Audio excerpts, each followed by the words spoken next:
Hi there, I'm Andre from Peak Motorcycles, and in this video I'm going to be taking the front wheel off my Kove 450 Rally and fitting some balance weights to it.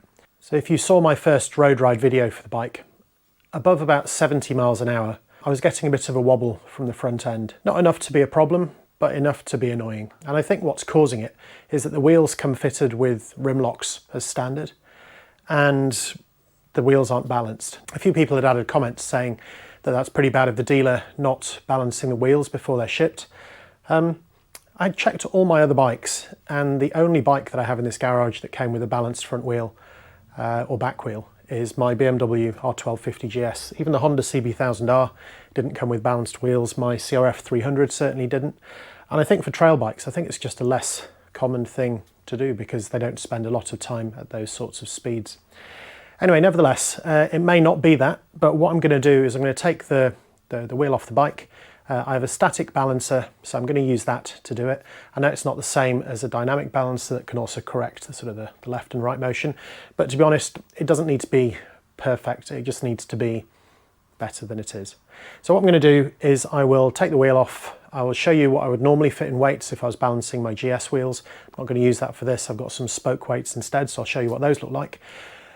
Balance the wheel up, put it back on the bike, go for a ride, and hopefully the wobble is gone. Here we go. So to get the front wheel off, there's two pinch bolts on either side. They're these quite nice sort of anodized nuts, which is either a 10mm hex or a T40 Torx. So the Torx goes in the middle, hex goes around the outside. I guess it's just nice that depending what tools you have, you can take that off. So what I'm going to do first of all is I'm going to loosen the pinch bolts on each side. I'm not going to move the camera around. It's essentially exactly the same on the other side. Once I've done that, there is then a 22mm nut on this end of the axle, and there is a 19mm socket on the other. For the 19mm socket, I've got this, pretty common these days. That's got a 19mm on that end, and that goes onto a 1/2" drive, I think, which is on my Motion Pro 24mm tyre lever combo wrench, which I got for my CRF 300. I think I'm going to get a 22mm one of these so I can actually use it on that side. Until then, I have a slightly overkill 22mm socket, which is a 6-point socket, just to put on that end, and then the 19mm will go on the other end. I'm going to loosen it all up, and only once I've done that, I'm going to stick the bike on a lift to lift the front wheel off the ground, and then I can just undo everything and take it out. I'm not going to talk through this. I'm sure if you've got a bike like this, you've probably taken front wheels off many, many times before. So I'm just going to speed this up.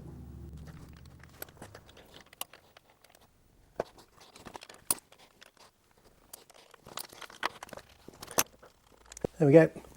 That is all off. So now I'm going to lift the bike.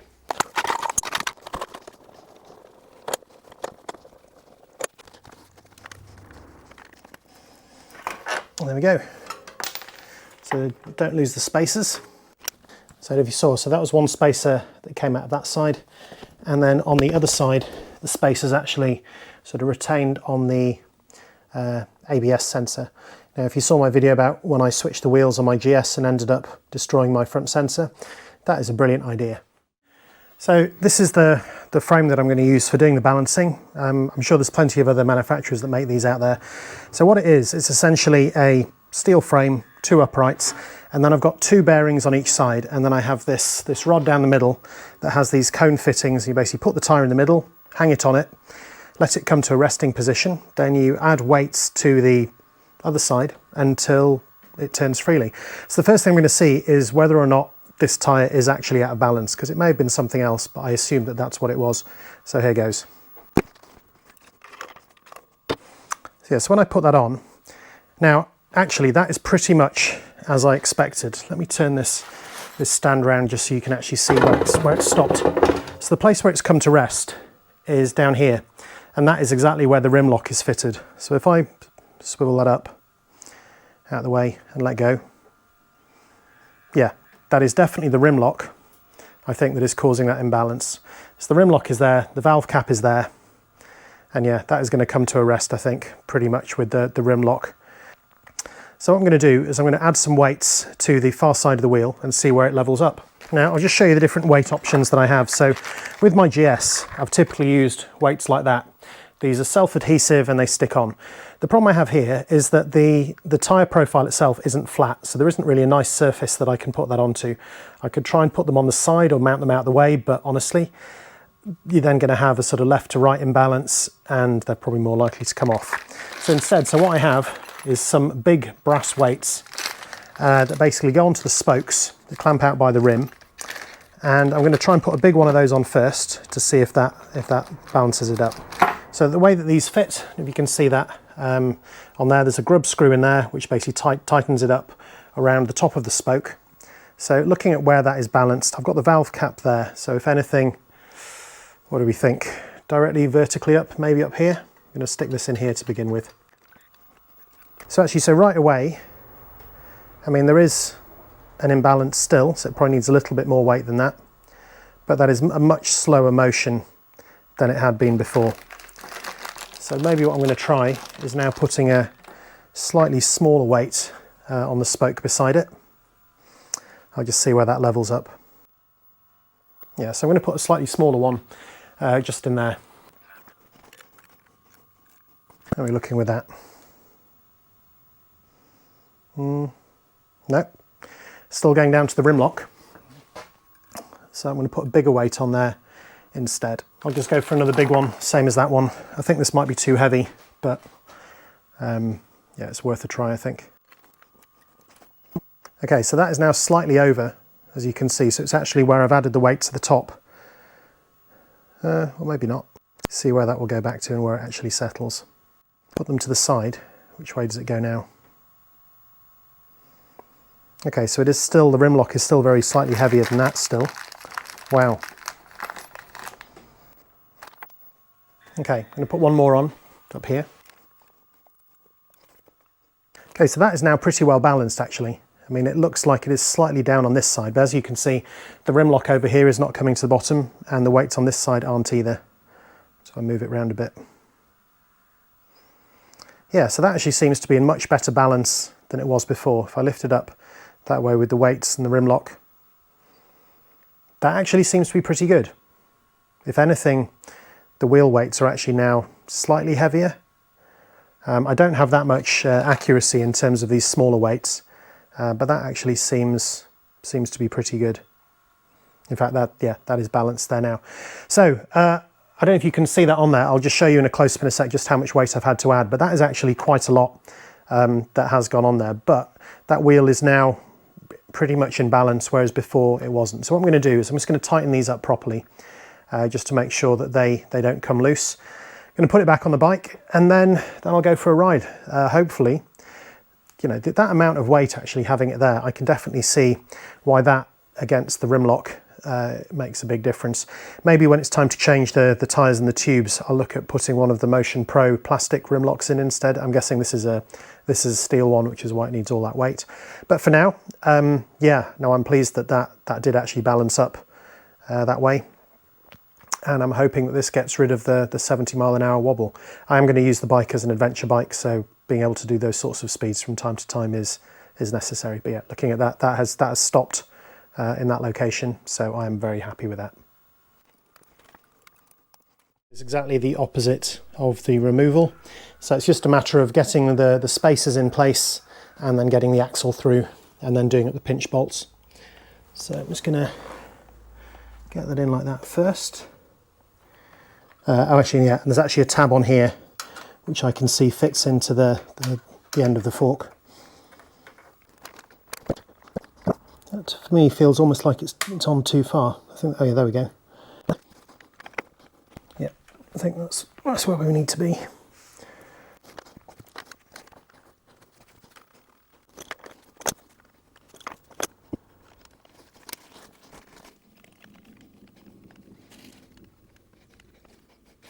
So looking at that, I've actually put that in the wrong way round, I think, and that is actually loose, and I'm pretty sure that shouldn't be loose like that. That should be pinned up hard against it. So I think I've actually just put that spacer in the wrong way round. So I'm just going to take that out and whiz it round the other way.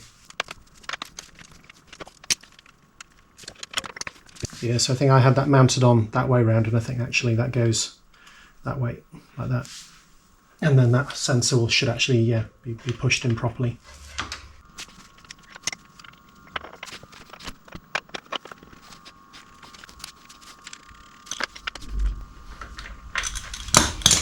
Okay, that's a lot better. That is now clamped. It's definitely clear. So I think we're all good on the front end. So what they recommend is to just initially do this to 0.5 Newton meter, which I guess is almost like finger tight, which is kind of how that is. So that's just firm. I'm just going to tighten up the pinch bolts. In fact, I can even drop the bike back down onto the ground. I'll tighten up the pinch bolts and then torque the axle bolt up properly.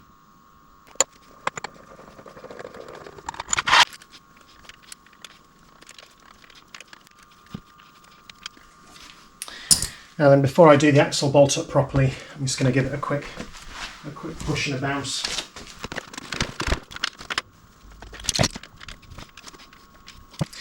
So I think that's it. I think we are all set. So I'll take that for a ride and see how that feels with that extra weight on it. So I'm up here on Rushup Edge Road. Hopefully you can hear me over the inlet noise. Now this is where I'd noticed the wobbly front wheel before. Currently doing just over 50 miles an hour on the dash at least. That's probably about 50 miles an hour in real life. And yeah, I'm not getting that same bumpiness from the front end. I'm just going to head over to the A6 and have a go along there because that's a dual carriageway. It's a 70 mile an hour limit, so I can wind it up to 70 miles an hour there and see if there's any movement. But yeah, compared to how it was before, that is really light on the hands. So yeah, that balancing of the front wheel seems to have done the difference.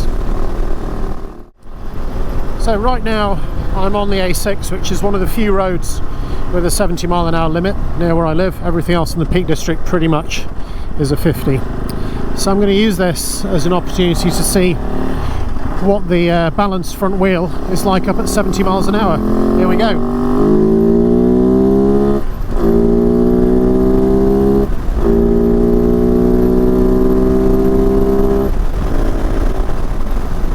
So yeah, that is just so much better. That just makes such a huge difference. And now if anything, I can feel a little bit of balance from the back end. I think that's maybe from the rear wheel. What this also means is now giving me a bit more opportunity to feel just how much wind there is coming off that stubby screen. So I'm sure taller screens will be out in due course. But for now, maybe that's the restriction on doing long distances. Having said that, at 70 miles an hour with one hand off, the bike is really, really stable. Let's get out here.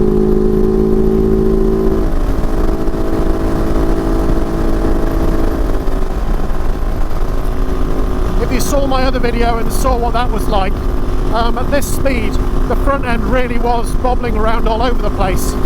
And this, by comparison, just feels very, very planted and safe indeed. Now, some of that might be the steering damper as well, which I've also fitted for this ride, but certainly that big wobble from the front end has gone. So yeah, I think an unweighted front wheel was the problem. So if you are planning on doing sort of 70 mile an hour runs, I can definitely recommend balancing your front wheel before you do so. Right then, back to the garage. So that is it. That is my video on how to balance the front wheel using spoke weights on my Kove 450 Rally. Hope that's been interesting and useful. If it has, please check out my other content and maybe I'll see you there. Thanks for watching.